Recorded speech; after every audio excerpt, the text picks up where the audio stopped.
আইন শৃঙ্খলায় কঠোর বার্তা, বাজেটকে ঘিরে ধৈর্যের আহ্বান।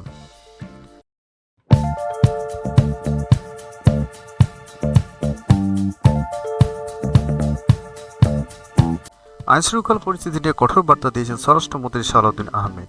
তিনি জানিয়েছেন, পরিস্থিতি নিয়ন্ত্রণে রাখতে শীঘ্রই সারা দেশে অভিযান চালানো হবে। একই সঙ্গে দলের ভেতরে যারা তদন্ত ও অপরাধমূলক কর্মকাণ্ডে জড়িত তাদের সতর্ক করে তিনি আইন শৃঙ্খলা পরিস্থিতি নিয়ে তাদের দুবার প্রধানমন্ত্রীর তাগিদে মুখে পড়তে হয়েছে বলেও সভায় জানান তিনি। অন্যদিকে প্রধানমন্ত্রী তারেক রহমান বাজেটকে ঘিরে সম্ভাব্য উস্কানি ও বিভ্রান্তি বিষয়ে সতর্ক থাকার আহ্বান জানিয়েছেন। তিনি দলের সংসদ সদস্যদের ধৈর্যের সঙ্গে পরিস্থিতি মোকাবেলা করতে বলেন। আজ শনিবার বেলা ৩টায় জাতীয় সংসদ ভবনে সরকারি দলীয় সভাকক্ষে বিএনপি সংসদীয় দলের সভায় একথা বলা হয়। প্রায় ৩.৫ ঘণ্টা ধরে চলা এই সভায় প্রধানমন্ত্রী ও সংসদ নেতা তারেক রহমান সভাপতিত্ব করেন। দলীয় সংসদ সদস্যরা এতে অংশ নেন।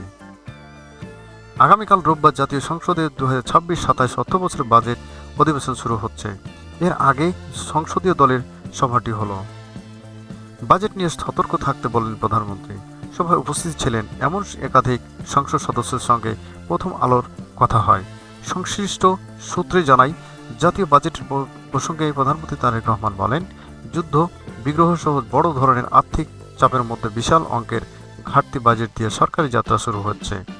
তবে তিনি সংসদ সদস্যদের আশ্বস্ত করে বলেন, সুন্দর বাজেট পাবেন, আপনারা সন্তুষ্ট হবেন। সূত্র জানায়, প্রধানমন্ত্রী বলেন, ইতিমধ্যে অর্থমন্ত্রী টানা 48 ঘন্টা বাজেট নিয়ে কাজ করছেন। তিনি প্রধানমন্ত্রী অর্থমন্ত্রীর সঙ্গে 17 ঘন্টা একসঙ্গে কাজ করেছেন। দলীয় সংসদ সদস্যকে সতর্ক করে প্রধানমন্ত্রী বলেন, বাজেট নিয়ে বিরোধী দল প্রতিক্রিয়া জানাবে, উস্কানিমূলক বক্তব্য আসতে পারে, সামাজিক যোগাযোগ মাধ্যমে নানা বিভ্রান্তি কথাবার্তা ছড়ানো হতে পারে। এ বিষয়ে সবাইকে সতর্ক থাকতে হবে এবং ধৈর্যের সঙ্গে পরিস্থিতি মোকাবিলা করতে হবে। সংসদীয় কাজে দক্ষ হওয়ার পরামর্শ দিলেন তিনি। সংশ্লিষ্ট একাধিক সূত্র জানায়, সভায় সংসদীয় দলে বৈঠকের গুরুত্ব তুলে ধরেন প্রধানমন্ত্রী। তিনি বলেন, এ ধরনের সভার মধ্য দিয়ে সংসদ সদস্যরা সংসদীয় প্রশ্নোত্তর পর্ব, মন্ত্রীদের জবাব দেওয়ার ধরন এবং জবাবদিহিতার প্রক্রিয়া সম্পর্কে ধারণা পাচ্ছেন। এ প্রসঙ্গে প্রধানমন্ত্রী বলেন, ভবিষ্যতে মন্ত্রিসভায় রদবদল হলেও এখান থেকেই অনেক স্থান পাবেন। তিনি দলের সংসদ সদস্যদের সরকারের উন্নয়ন কর্মকাণ্ডের পাশাপাশি নির্বাচনী এলাকায় রাজনৈতিক কর্মকাণ্ডে সক্রিয় থাকার উপর গুরুত্ব আরোপ করেন। তিনি বলেন, উন্নয়নের পাশাপাশি সঠিক রাজনৈতিক কার্যক্রম চালিয়ে যেতে হবে। নারী সংসদ সদস্যের এলাকায় দায়িত্ব বন্টন করায় সভায় সংসদীয় আসনে নির্বাচিত বিএনপি 36 জন নারী সংসদ সদস্য অংশ নেন। তাদের মধ্যে থেকে কেউ কেউ বক্তব্য দেন। জানা গেছে, প্রধানমন্ত্রী 36 নারী সংসদ সদস্যদের মধ্যে আসন ভিত্তিক দায়িত্ব ভাগ করে দেন। কাউকে একটি, কাউকে দুটি, আবার কাউকে 4টি আসনের দায়িত্ব দেওয়া হয়। বিশেষ করে বিরোধী দলের আসনগুলো নারী সংসদের দায়িত্ব বন্টন করে দেওয়া হয়েছে। যদিও সংরক্ষিত আসনে নারী সংসদ সদস্যদের জন্য সুনির্দিষ্ট কোনো সংসদীয় এলাকা নেই, তবে রাজনৈতিক দলগুলো সাধারণত তাদের নির্দিষ্ট এলাকা সাংগঠনিক ও রাজনৈতিক দায়িত্ব দিয়ে থাকবে।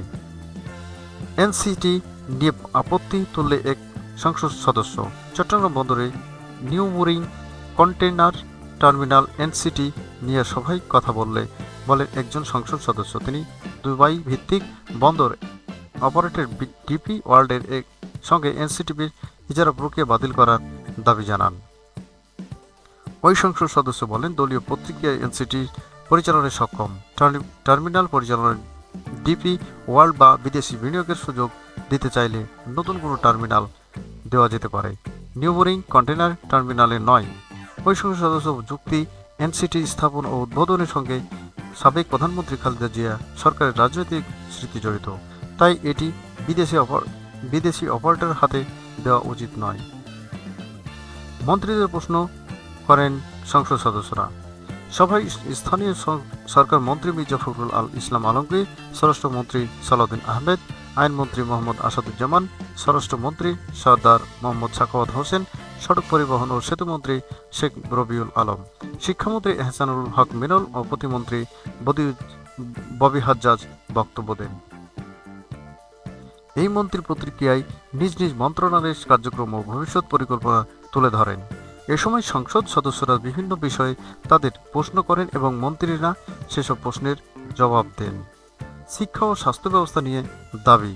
শিক্ষা ও স্বাস্থ্য ব্যবস্থা উন্নয়ন নিয়েও বিএনপি সংসদ সদস্যরা সভায় জোরালো দাবি জানান। তারা এ বিষয়ে শিক্ষামন্ত্রীকে বিভিন্ন প্রশ্ন করেন। বিশেষ করে প্রাথমিক বিদ্যালয়গুলো শিক্ষার্থীর সংখ্যা উদ্বেগজনকভাবে কমে যাওয়ার বিষয়টি তুলে ধরা হয়। অন্যদিকে মাদ্রাসা শিক্ষার ব্যাপক প্রসারের কথা উল্লেখ করেন সংসদ সদস্যরা। প্রতিটি স্কুলে ধর্ম শিক্ষকের ঘাটতির বিষয়টি আলোচনা আসে।